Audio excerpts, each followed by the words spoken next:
Will Sri Lanka exceed its ICU capacity as a result of the latest COVID-19 situation?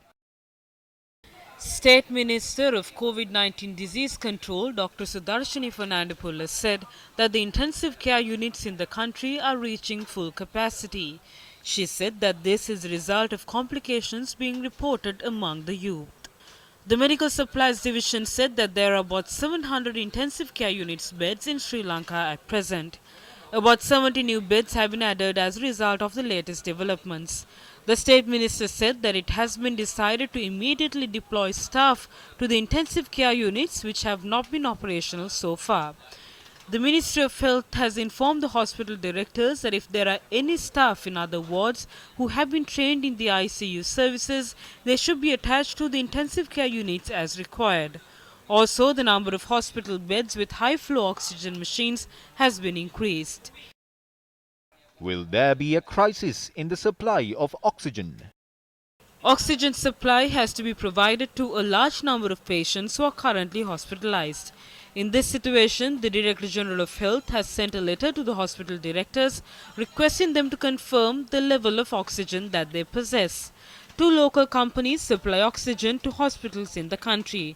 The Medical Supplies Division said that the Director of Health has sent a letter inquiring about their capacity as well. The companies claim that they can supply 3 times the capacity of the current supply of oxygen. What is the current situation in Sri Lanka? A total of 793 COVID-19 infections have been reported in the country during the period from 6 a.m. yesterday to 6 a.m. today. 226 of these cases are reported from the Colombo district. 82 cases have been identified from Gampaha district, 52 from Kaluthire district and 71 cases from the Kurunagala district during this time period. The total number of infected people reported from the country so far is 102,271. The total number of recoveries stands at 94,577. 7,050 infected people are being treated in hospitals. The Ministry of Health said that 644 people have died due to COVID-19 thus far.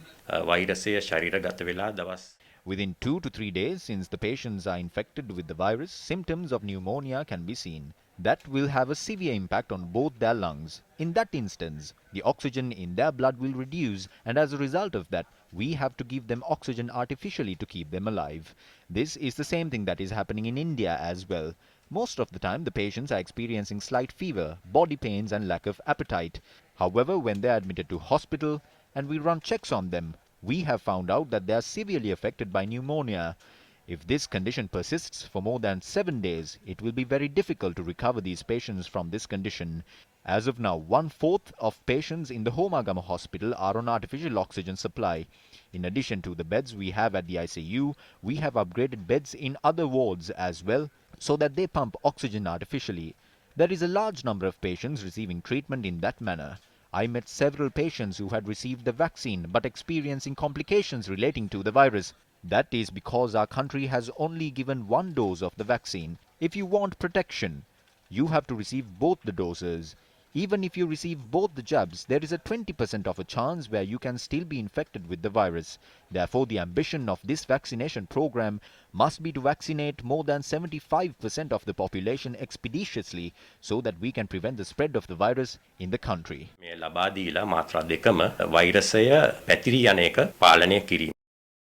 What is happening in India? India reported 354,000 new cases of COVID-19 in the last 24 hours, with 2,624 deaths, the world's highest daily toll since the pandemic began last year. With the latest figures, the total number of COVID-19 cases in India went past 17.3 million. The number of deaths in India has increased to 195,484. Meanwhile, neighboring Bangladesh has announced that it will close its border with India from today to prevent the spread of the virus. International efforts are underway to help India as the country suffers critical oxygen shortages. It is reported that 5 patients have died due to lack of oxygen in the Haryana state and another 25 at a hospital in New Delhi. Meanwhile, the state of Tamil Nadu have greenlit the opening of the shutdown of Starlight power plant to produce oxygen. A train carrying 44 tons of oxygen reached Mumbai this morning. According to foreign media, the US and the UK have decided to send oxygen ventilators to India to help them in this dire situation.